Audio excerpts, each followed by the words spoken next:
ఓం అస్మద్గురుభ్యో నమ. లక్ష్మీనాథసమారంభం నాథయామునమధ్యమం అస్మదాచార్యపర్యంతం వందే గురుపరంపరం. వసుదేవసుతం దేవం కంసచానూరమర్దనం దేవకీ పరమానందం కృష్ణం వందే జగద్గురుం.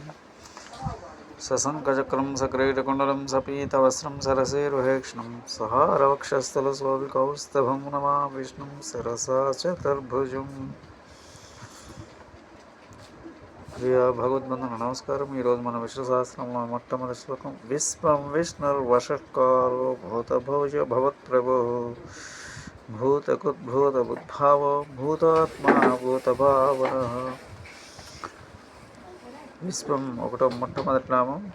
శంకర భాష్యం. విశ్వం ప్రపంచ స్వరూపుడు ఒకటి. ప్రపంచ స్వరూపుడు లేక కార్యరూపంలో క్రియాత్మకంగా నడిచే జగత్తును కారణమై ఉన్నవాడు.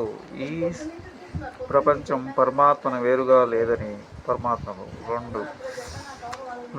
ఈ ప్రపంచమును సృష్టించి దానిలో తానే అంతరాత్మగా ప్రవేశించిన వాడు అని దీనికి ఋగ్వేదంలో ప్రమాణం. అస్య జానంతో నామ చిద్భక్తనం అహస్తే విష్ణు సుమతిం భజామహి.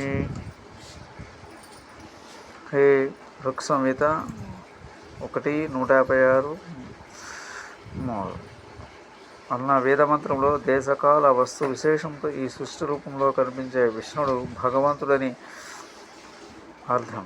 ఇది నారాయణ సూక్తంగా అంతర్బహిస్స సర్వం వ్యాప్య నారాయణ స్థిత.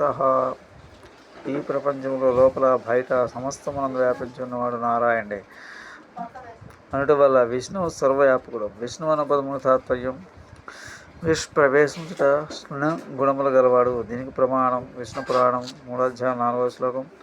యస్మాద్ విష్ణుమిదం సర్వం తస్య శక్త్యా మహాత్మనః తస్మాదిష్ణురితాఖ్యాతో విశేషార్థతో ప్రవేశనాత్. అనగా ఎవరి చేత ఈ సమస్త ప్రపంచం అంతర్యామిగా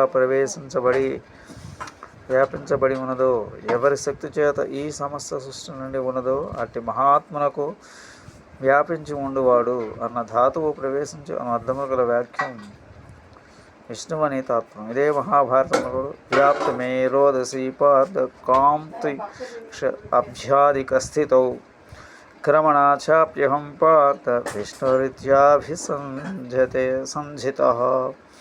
మహాభారతం శాంతి పర్వం 3:4 శ్లోకం. 3వ అర్థం అనగా ఈ సమస్త రోదసి ఆకాశం దాటి దానికంటే అధికుడై వాడు తన త్రివిక్ర రూపంతో 3 పాదాలు వ్యాపించి అతిక్రమించినందువల్లనే నేను విష్ణువును అని కృష్ణ భగవాను వాక్యం. విశ్వ ధాతువునకు ప్రవేశించిన అర్థము చేత 4వ యజ్ఞో వై విష్ణు అన్న వేదమంత్రం వలన విష్ణు అను పదమునకు యజ్ఞపురుషుడు అని అర్థం. 5. సంహార కాలంలో సర్వభూతములకు తమలు ఎవని యందు ప్రవేశించును అతడే విశ్వం ప్రవేశించు గమ్యం. 6. ఓంకార స్వరూపుడు దేశకాల వస్తు విభేదములు లేనివాడు. మోక్షధర్మంలో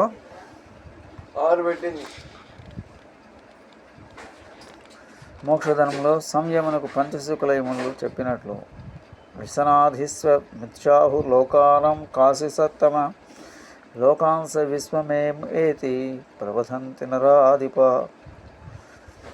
అనగా ఓ రాజా, సమస్త ప్రాణుల యందును ప్రవేశించుటచే భగవంతుడి విశ్వాన్ని పిరోధకం.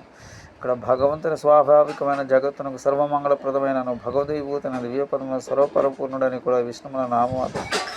ఈ విశ్వశబ్దం సమస్తం అని చెప్పినను మొట్టమొదటిసారిగా భగవంతుని పరిపూర్ణ చెప్పుటకు ముందుగా ఈ శబ్దం ఉచ్చరించబడిచే సమస్తం సృష్టి అందు వ్యాపించి ఉన్నవాడు. భట్టర్ వ్యాఖ్యానం. విశ్వం అనగా సర్వత్రా పరిపూర్ణుడు. విశతి అవయవానీతి విశ్వం ప్రతి అవయవనందును ప్రవేశించువాడు. విశ్వం శ్రీమన్నారాయణుడు ఉభయభూతి నాయకుడు నాథుడు అనగా విశ్వంతరభూతి వలన అంతర్యామంగా ఆత్మగా వ్యాపించువాడు.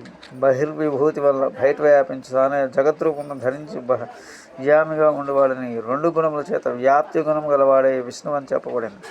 విశ్వం అనగా విశ్వం సర్వత్ర పూర్ణత్ స్వరూప గుణ అనగా భగవంతుని కళ్యాణ గుణము చే స్వరూపము చేత సమస్త సృష్టి యందు వ్యాపించి ఉన్నవాడు. స్వస్తి. జయ శ్రీరామ్.